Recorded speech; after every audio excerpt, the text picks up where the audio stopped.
Resistance of a செல் அப்படிங்கிற heading வந்து நம்ம பார்க்க போகிறோம். மின்கலத்தின் அகமின்தடை காணல். ஸோ இந்த இந்த இந்த கொஷின் வந்து நமக்கு ஒரு 5 மார்க்கில் டீட்டெயிலில் வந்து கேட்கக்கூடிய ஒரு கொஷின். 2.4.2 அப்படிங்கிற ஒரு ஹெட்டிங்கில் நம்பரில் வந்து கொடுத்துருக்காங்க. ஸோ இந்த கொஷினை வந்து நம்ம பார்க்குறதுக்கு முன்னாடி சில சப்ஹெட்டிங்ஸ் வந்து நம்ம பார்த்தா தான் இந்த கொஷினை ஓரளவு நம்ம அண்டர்ஸ்டாண்ட் பண்ணிக்க முடியும். ஃபஸ்ட்டு வந்து இதில் செல் அப்படிங்கிற ஒரு வார்த்தை வந்து பயன்படுத்தியிருக்காங்க, மின்கலன். ஸோ மின்கலன் அல்லது செல் அப்படிங்கிறது என்ன அப்படின்னு பார்த்தீங்கன்னா, ஒரு குறைந்த அளவு மின்னழுத்த வேறுபாடை நமக்கு தருவதற்கு பயன்படுத்தக்கூடிய ஒரு கருவி தான் வந்து நம்ம இங்கே செல் அப்படின்னு நம்ம சொல்கிறோம். ஒரு 1.5 வோல்ட் வரைக்கும் நமக்கு வந்து ஒரு மின்னழுத்த வேறுபாட்டை இந்த செல் வந்து நமக்கு கொடுக்குது. இதில் பேட்ரி அப்படிங்கிறத வந்து செல்லோட காம்பினேஷன் வந்து பேட்ரி, அதாவது மின்கலன்களினுடைய தொகுப்பு வந்து மின்கல அடுக்கு பேட்ரி அப்படின்னு நம்ம சொல்கிறோம். ஸோ இதில் செல்லுங்கிறது ஒரு கெமிக்கல் செல்லுங்கிறது வந்து பார்த்திங்க அப்படின்னா ரொம்ப எளிமையாக ஒரு சின்ன ஸ்ட்ரக்சரை இங்கே நம்ம வந்து சொல்லலாம். எப்படி இருக்கும் அப்படின்னா, அதில் வந்து ஒரு கண்ணாடி பாத்திரம், இந்த கண்ணாடி பாத்திரத்தில் வந்து பார்த்திங்கன்னா ஏதாவது ஒரு கெமிக்கல் வந்து எடுத்திருப்பாங்க. பொதுவாக ஆசிட்ஸ் வந்து எடுப்பாங்க, HCl அல்லது H2SO4 அது போல் ஏதாவது ஒரு ஆசிட் வந்து எடுத்திருக்காங்க.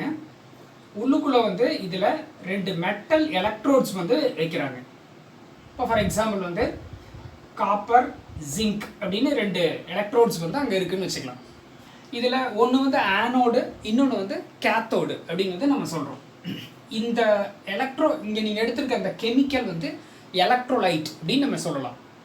இதில் வந்து பார்த்தீங்கன்னா இந்த எலக்ட்ரோலைட் வந்து இந்த 2 மெட்டல் கூட கெமிக்கல் ரியாக்ஷன் பண்ணுறதுக்கு தயாராக இருக்கும். ஏதாவது ஒரு மெட்டல் கூட அல்லது 2 மெட்டல் கூடயும் அது கெமிக்கல் ரியாக்ஷன் பண்ணுறதுக்கு தயாராக இருக்கும். அப்போ இங்கே சுற்றில் வந்து ஒரு வேதி வினை வந்து நடக்க ஆரம்பிச்சிருச்சு. இப்போ கெமிக்கல் ரியாக்ஷன் நடக்குது. அந்த கெமிக்கல் ரியாக்ஷன் மூலமாக நம்ம எலக்ட்ரிக் எனர்ஜியை நம்ம அதிலேருந்து டெரைவ் பண்ணிக்கிறோம்.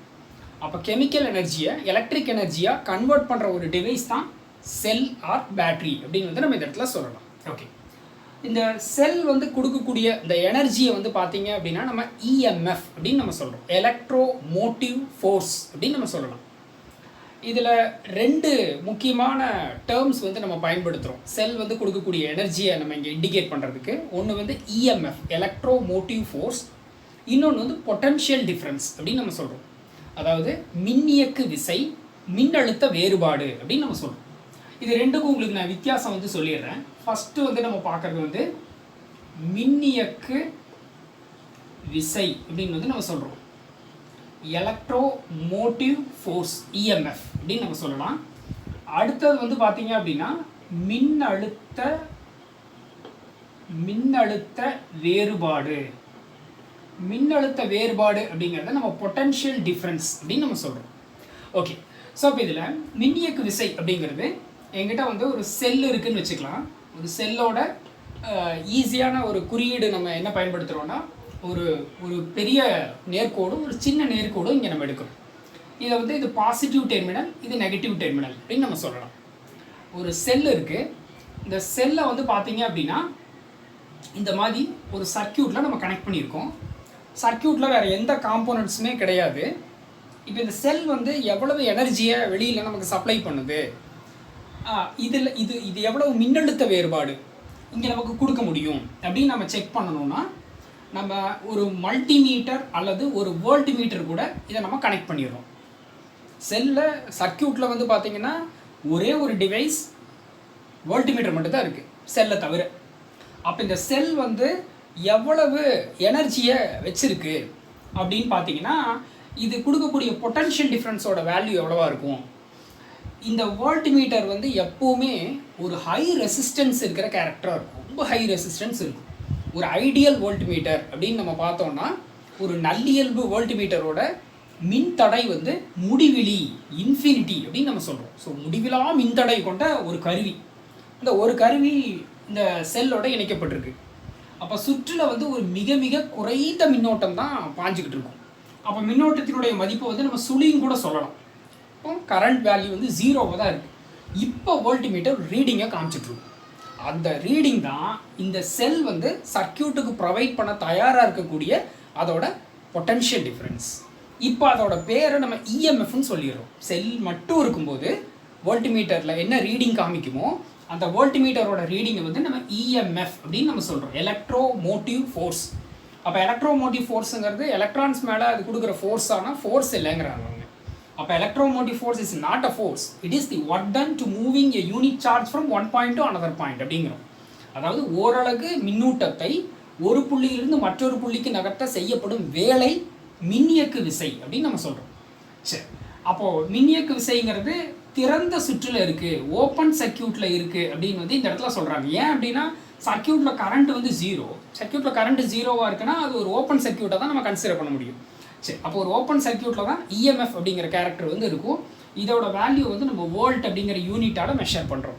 அடுத்தது இங்கே வந்துடலாம். இப்போ பொட்டன்ஷியல் டிஃப்ரென்ஸ். பொட்டன்ஷியல் டிஃப்ரென்ஸ் அப்படிங்கிறது என்னென்னா, இப்போ அதே போல் செல் வந்து எடுத்திருக்கீங்க இல்லையா, ப்ளஸ் மைனஸ் போட்டோம். சர்க்கியூட்டில் ஏதோ ஒரு கன்சியூமர் இருக்கார், ஏதோ ஒரு ரெசிஸ்டன்ஸ் இருக்குது அப்படின்னு வச்சுக்கலாம். இப்போ ஆர் அப்படிங்கிற ஒரு ரெசிஸ்டன்ஸ் இருக்குது. இந்த ரெசிஸ்டன்ஸ்க்கு அக்ராஸாக ஒரு வந்து வோல்ட்மீட்டரை நீங்கள் கனெக்ட் பண்ணியிருக்கீங்கன்னு வச்சுக்கலாம். இப்போ இந்த வோல்ட்மீட்டர் காமிக்கிற அந்த ரீடிங்கை நம்ம என்னென்னு சொல்லணும்னா பொட்டன்ஷியல் டிஃப்ரென்ஸ் அப்படின்னு நம்ம சொல்லணும். ஏன்னா இங்கே நீங்கள் சர்க்கியூட்டில் கனெக்ட் பண்ணியிருக்க அந்த ரெசிஸ்டன்ஸ் வந்து அதோட வேல்யூ கண்டிப்பாக இந்த வோல்ட்மீட்டரோட ரெசிஸ்டன்ஸை விட கம்மியாக தான் இருக்கும். அப்போ கண்டிப்பாக இங்கே சர்க்கியூட்டில் வந்து ஒரு ஃப்ளோ வந்து வர்றதுக்கு வாய்ப்பு இருக்குது. அப்போ கன்ஃபார்மாக கரண்ட் வந்து கிடைக்கும் இல்லையா, கரண்ட் வந்து ஒரு சர்டன் வேல்யூ, ஏதோ ஒரு சர்டன் வேல்யூ இருக்கும். அப்போ இங்கே கரண்ட் ஃப்ளோ அவைலபிளாக இருக்குங்கிறனால இந்த நீங்கள் எடுத்துக்கிட்ட அந்த ஒரு குறிப்பிட்ட ரெசிஸ்டருக்கு அக்ராஸாக க்ரியேட் ஆகிற டிஃப்ரென்ஸை நம்ம பொட்டன்ஷியல் டிஃப்ரென்ஸ் அப்படின்னு நம்ம சொல்கிறோம். அப்போது இந்த சர்க்கியூட்டை பொட்டன்ஷியல் டிஃப்ரென்ஸ் இருக்கிற இந்த சர்க்கியூட் தான் க்ளோஸ்டு சர்க்கியூட்டாக ஃபார்ம் ஆக முடியும் இல்லையா. இந்த பொட்டன்ஷியல் இப்போ வோல்ட்மீட்டர் காமிக்கிற ரீடிங்கை நீங்கள் என்னென்னு சொல்லணும் அப்படின்னா பொட்டன்ஷியல் டிஃப்ரென்ஸ்னு சொல்லணும். இங்கே நீங்கள் என்னென்னு சொன்னீங்க, இஎம்எஃப்னு சொல்லணும். சர்க்கியூட்டில் செல் மட்டும் இருக்கும்போது இஎம்எஃப், சர்க்கியூட்டில் செல்லை தவிர இன்னொரு ஏதோ ஒரு கேரக்டர் இருந்துச்சு அப்படின்னா அங்கே வந்து அந்த செல் அந்த மெட்டீரியலோட 2 பாயிண்ட்ஸ்க்கு இடையில் காமிக்கக்கூடிய வேல்யூவை பொட்டன்ஷியல் டிஃப்ரென்ஸ்னு சொல்கிறோம். பட் இதோட யூனிட்டும் அதே தான், வோல்ட் தான். சரியா, அப்போ இதை நம்ம ரெண்டையும் நல்லா அண்டர்ஸ்டாண்ட் பண்ணிக்கணும். ஏன்னா இங்கே நம்ம அதை யூஸ் பண்ண போகிறோம். இங்கே இருக்கக்கூடிய அந்த டேர்ம்ஸ் எல்லாத்தையுமே நம்ம யூஸ் பண்ணுறோம். அதனால் கொஞ்சம் மறக்காமல் நம்ம ஞாபகம் வச்சுக்கணும். ஓகே, இப்போ நம்ம கொஸ்டின்குள்ளே வந்துடலாம். இப்போ கொஸ்டினில் நம்ம வந்து மின்கலத்தின் அகமின்தடை அப்படிங்கிற ஒரு கேரக்டர் வந்து நம்ம கண்டுபிடிக்கணும்னு சொல்கிறாங்க. அகமின்தடை அப்படிங்கிறது என்னன்னு பார்த்தீங்கன்னா, ஒரு செல் வந்து சர்க்கியூட்டில் தான் நினைக்கக்கூடிய ஒரு வேல்யூவை கொடுக்குமா, அதில் மார்க் பண்ணியிருக்க அந்த ஒரு குறிப்பிட்ட ரீடிங் அதை தருமா அப்படின்னு நம்ம பார்க்குறோம். இப்போ ஃபார் எக்ஸாம்பிள் என்கிட்ட வந்து ஒரு செல் இருக்குது. இந்த செல் வந்து 10 வோல்ட் கொடுக்கக்கூடிய செல் அப்படின்னு அதில் மேலே மார்க் பண்ணியிருக்காங்க. இப்போ சர்க்கியூட்டில் வந்து அந்த செல் ரியலாகவே 10 வோல்ட் கொடுக்குமா அப்படின்னு நான் பார்க்குறேன். இதில் ஒரே ஒரு வோல்ட்மீட்டர் மட்டும் நம்ம கனெக்ட் பண்ணி நம்ம செக் பண்ணி பார்த்தா அது 10 வோல்ட் காமிக்குது அப்படின்னு வச்சுக்கலாம் இல்லையா. ரியலாக 10 வோல்ட் அதனால் கொடுக்க முடியாது. ஒரு சர்டன் அமௌண்ட் ஆஃப் வேல்யூ வந்து கண்டிப்பாக டிக்ரீஸ் ஆகும். ஏன் வந்து அதனால் 10 வோல்ட் எக்ஸாக்டாக கொடுக்க முடியல அப்படின்னா, செல்லுக்குள்ளே இருக்கக்கூடிய செல்லுனாவே நம்ம என்னென்னு சொன்னோம், அதில் வந்து உள்ளுக்குள்ளே சம் எலக்ட்ரோலைட் இருக்கும் அண்ட் வந்து நம்ம மெட்டல் ராட்ஸ் எலக்ட்ரோட்ஸ் வந்து வச்சுருப்போம் அப்படின்னு நம்ம சொன்னோம். அப்போ சர்க்கியூட்டில் ஃப்ளோ ஆகிற எலக்ட்ரான்ஸை ஒரு மைல்டு கண்டென்ட்டு இந்த எலக்ட்ரோட்ஸ் அண்ட் எலக்ட்ரோலைட் வேஸ்ட் பண்ணி ரிமைனிங்கை தான் சர்க்கியூட்டுக்கு ப்ரொவைட் பண்ணுது. அப்போ 10 வோல்ட் நம்ம கிடைக்கும் அப்படின்னு நினச்சி நம்ம எதிர்பார்த்த அந்த வேல்யூ வந்து எப்போவுமே 10 சர்க்கியூட்டுக்கு கிடைக்கிறது இல்லை, ஒரு 9.9 வோல்ட் வரைக்கும் கிடைக்கலாம். அப்போ அந்த 0.1 வோல்ட் என்ன ஆயிடுச்சு அப்படின்னா தட் வில் பி வேஸ்டட். யாரால் வேஸ்ட் ஆயிடுச்சு, செல்லாலேயே வேஸ்ட் ஆயிடுச்சு. செல் தான் கொடுக்குது, அதுதான் பொட்டன்ஷியல் டிஃப்ரென்ஸை ஜென்ரேட் பண்ணி நமக்கு தருது. ஆனால் அதுவே என்ன பண்ணுதுன்னா அதுக்குள்ளே இருக்க இன்டர்னல் கன்ஸ்ட்ரக்ஷன்ஸில் சம் எலக்ட்ரோலைட்ஸ் எலக்ட்ரோட்ஸ் இந்த மாதிரியான மெட்டீரியல்ஸ் வந்து சம் கண்டென்ட்டை வேஸ்ட் பண்ணிடுது.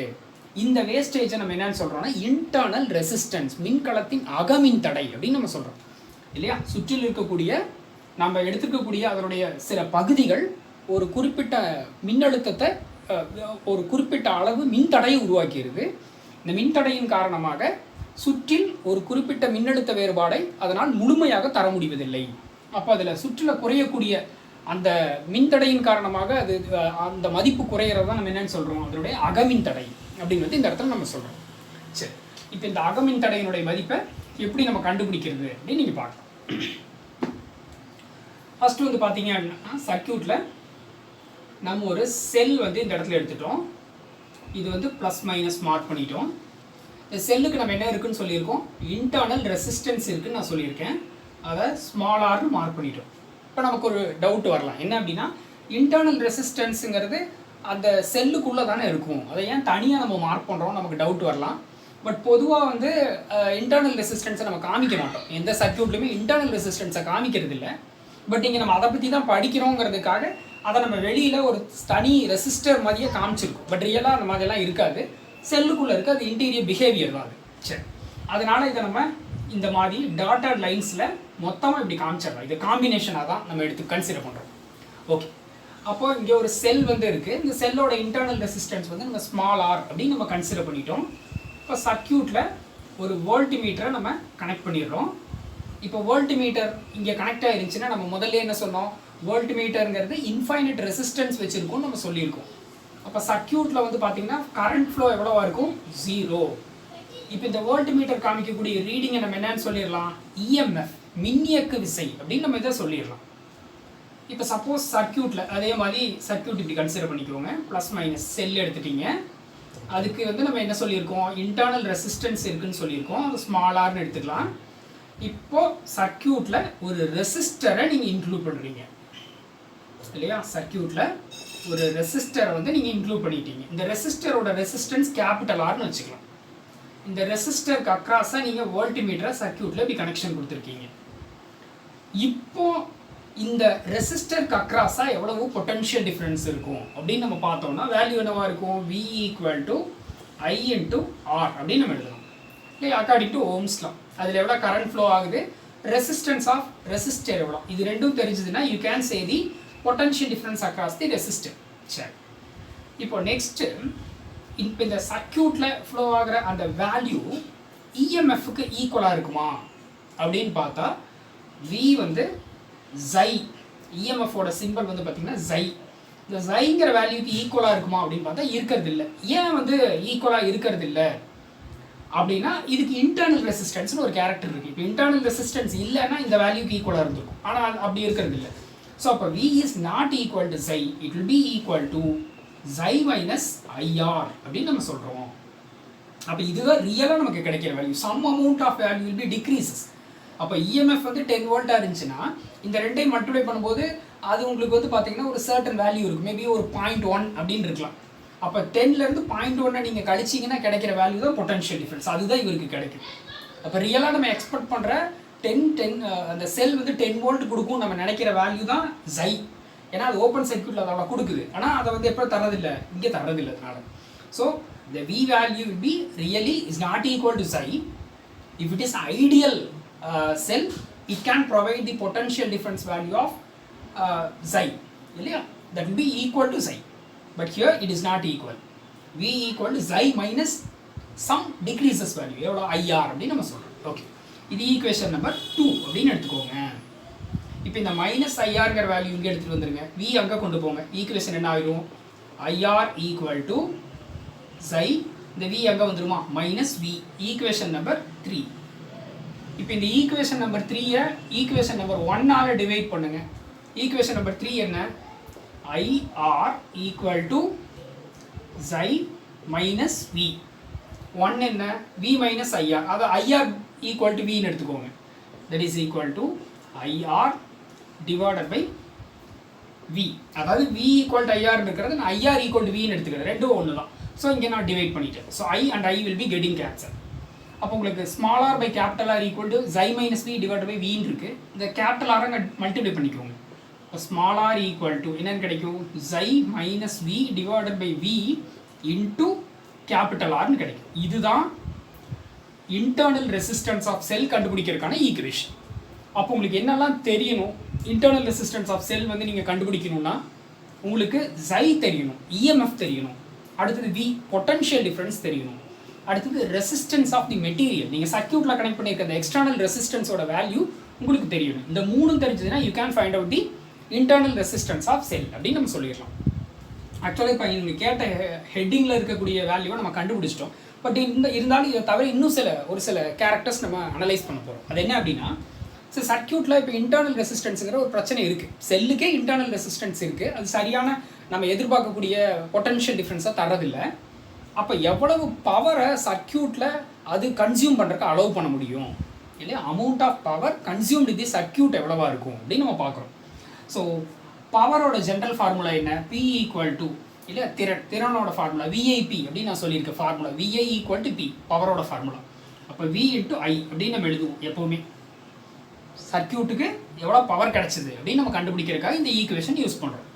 சரி, இங்கே பவர் வி ஈக்குவல் டு நம்ம என்ன எடுத்துக்கலாம், ஜை இன்ட்டு ஐன்னு கூட எழுதலாம் இல்லையா. So potential difference and EMF are more or less equal தான். ஒன்று க்ளோஸ்டு சர்க்கியூட்டில் இருக்குது, இன்னொன்று ஓப்பன் சர்க்கியூட்டில் இருக்குது. ரெண்டுக்குமே வோல்ட்டுங்கிற யூனிட் தான். ஓகே, இப்போ இந்த ஜையோட வேல்யூவை நம்ம எங்கேருந்து எடுத்துக்கலாம்னா இந்த ஈக்குவேஷன் 2லேருந்து எடுத்துக்கலாம் இல்லையா. சரி, இப்போ இந்த ஈக்குவேஷன் 2லேருந்து நீங்கள் என்ன எழுதலாம், ஃப்ரம் ஈக்குவேஷன் 2 இல்லையா. ஈக்குவேஷன் 2லேருந்து நீங்கள் என்னன்னு சொல்லிடலாம், we equal to xi minus ஐஆர்னு இருக்குது. அப்போ ஜை ஈக்குவல் டு நீங்கள் என்னென்னு எழுதலாம், மைனஸ் ஐஆர் இங்கே கொண்டு வந்தால் ப்ளஸ் ஐஆர் ஆயிடுமா. அப்போ வி ப்ளஸ் ஐஆர் அப்படின்னு எடுத்துக்கலாம். இப்போ இந்த ஜையோட வேல்யூ இங்கே எடுத்து சப்ஸ்டியூஷன் பண்ணுங்கள். இந்த ஈக்குவேஷன் என்னென்ன ஆயிரும், பவர் பி ஈக்குவல் டு ஜைக்கு பதிலாக இதை நீங்கள் அப்படியே எழுதணும், ஐ அப்படியே எழுதிக்கலாம். அப்போ ஐ இன்ட்டு இந்த ஜைக்கு பதிலாக இல்லையா, இதுக்கு பதிலாக இது அப்படியே எடுத்து எழுதிருங்க, வி ப்ளஸ் ஐஆர் அப்படின்னு எடுத்துக்கலாம். சரி, அப்போ P equal to I into இந்த விக்கு பதிலாக ஈக்குவேஷன் 1ல இருந்து என்ன எழுதலாம், ஐஆர் அப்படின்னு எழுதலாமா. சரி, அப்போ இந்த விக்கு பதிலாக IR plus I into small R அப்படின்னு எடுத்துக்கலாம். இப்போ இந்த ஐயை உள்ள மல்டிப்ளை பண்ணுங்க. இப்போ P equal to I squared R plus I square small R அப்படின்னு கிடைக்கும். இப்போ இந்த ரெண்டு டேர்ம் இருக்குது பாருங்கள், இதில் நம்ம ஆல்ரெடி ஜூல்ஸ் லா அப்படிங்கிற ஒரு லா வந்து பார்த்துருக்கோம். ஜூல்ஸ் லாவில் வந்து amount of heat energy emitted அப்படிங்கிறப்போ நம்ம ஒரு ஈக்குவேஷன் பயன்படுத்துகிறோம். எனது H equal to I squared R into T அப்படின்னு ஒரு ஃபார்முலா பயன்படுத்துகிறோம். அப்போ மோரார்லெஸ் வந்து பார்த்தீங்கன்னா அது எனர்ஜி தான், எனர்ஜியோட ஒரு ஃபார்ம் தான். இப்போ நம்ம பார்த்துருக்கு இந்த ஐ ஸ்கொயர்ட் ஆருங்கிறதெல்லாம் டி ஈக்குவல் டு 1 செகண்ட்னு எடுத்திங்கன்னா அதே ஃபார்ம் வந்துடும்.